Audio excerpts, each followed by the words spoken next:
Well, here on Pure Nebraska, we love to hear from Common Ground volunteers all over the state, and we are going to hear from one from the Ellesmere area.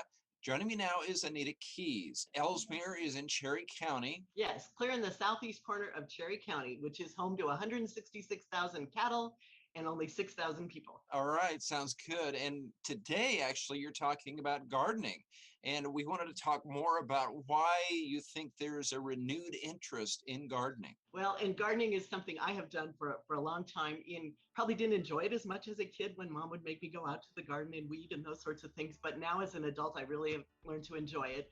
And I'm excited to see that more people are getting excited about this, and partially due to the pandemic because they've been locked up. And so one reason they get outside is just to get out of the house. For the health aspect of it, you get fresh air, vitamin D, good for you outside, a little exercise. How do you determine which seeds that you're going to use to start planting with? To do that, you kind of have to think ahead, where you're going to be planting this. You want a garden spot that's in the sunshine, 6 to 8 hours a day. You need a certain amount of space. Today, I'm going to kind of focus on tomatoes a little bit, and they need to be 5 feet apart, which is just a lot. You need to think about on the back of your seed packet, it will say what zone that it's for. And out here in the Sandhills, we are in zone 4. So you want to make sure it's appropriate for where you're living.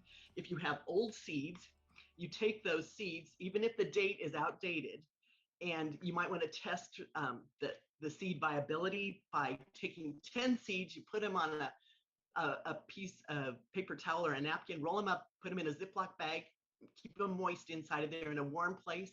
A week to 10 days later, you see if they've sprouted. If they haven't sprouted, give them a little more time.